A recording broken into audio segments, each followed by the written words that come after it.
Hello, Christopher Brent here, coming to you today with a musical podcast on how you can introduce music to your children.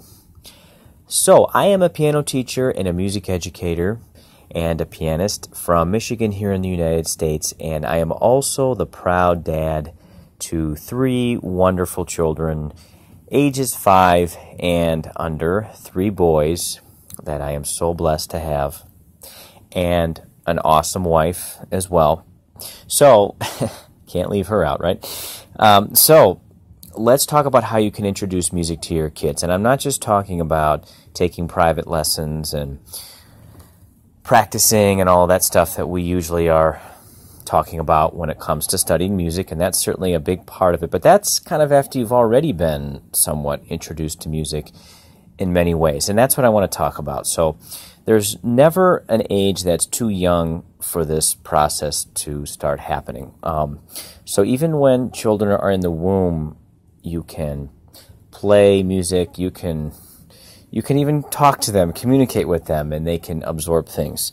There's been a lot of research on this, and I feel it's important for people to know, not just musicians, but parents and people who just love music and understand the benefits of music and the beauty of music.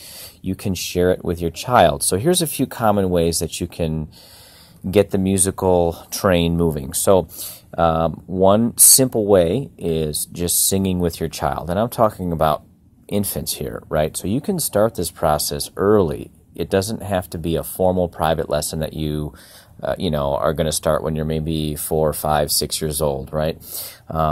It's a process, right? So you can sing with your child. That's how they learn melodies. That's how they learn nursery rhymes.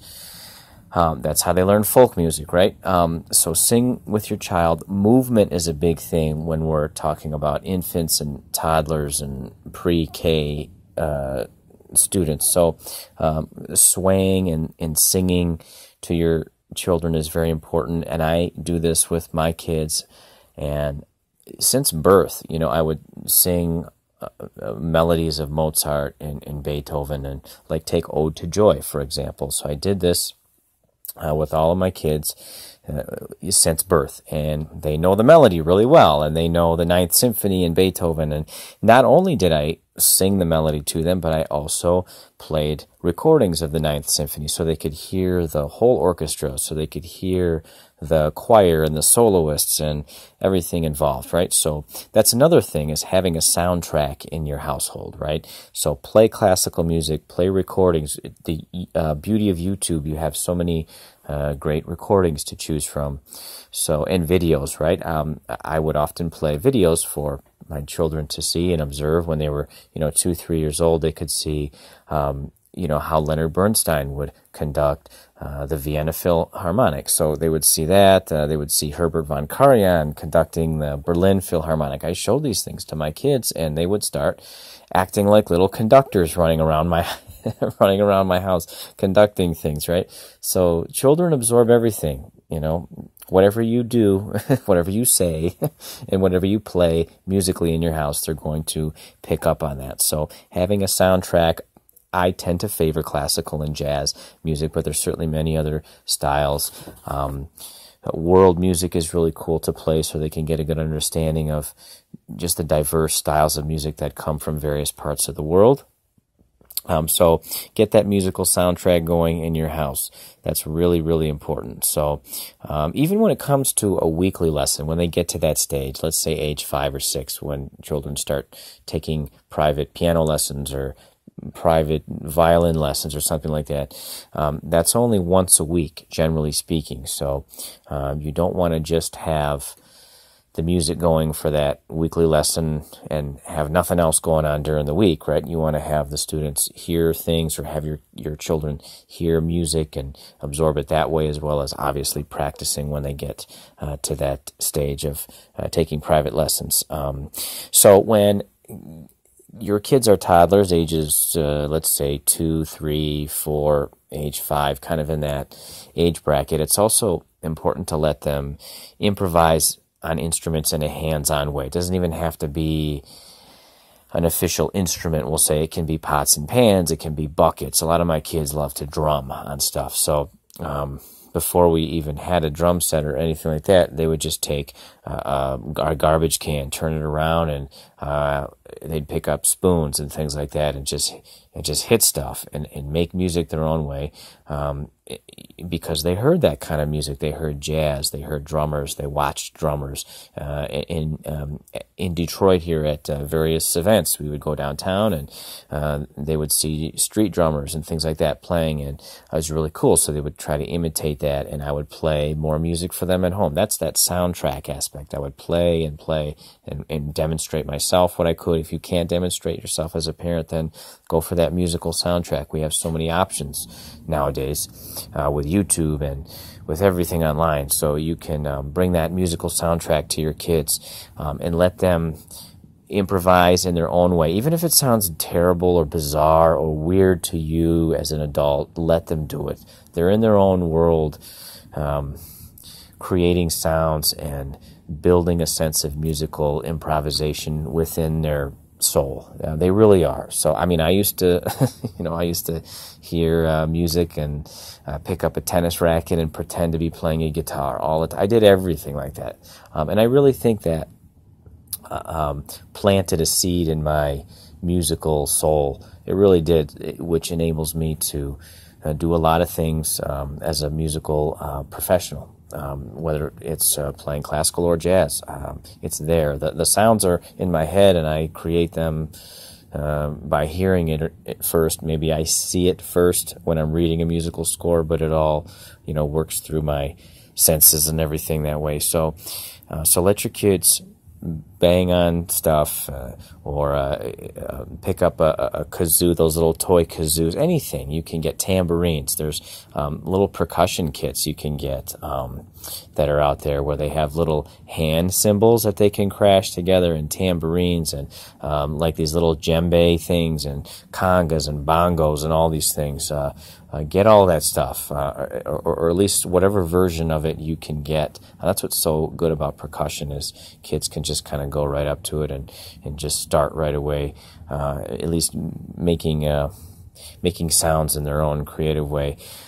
So that's really a cool thing right there. There's generally a little less emphasis on technique when it comes to toddlers, right? Because it's hard to take a 2-year-old and show them how to have, the exact hand position, and how to read music, and how to understand, the mathematical breakdown of rhythms. You're not going to get them to do that, obviously, at a young age. That's for later on.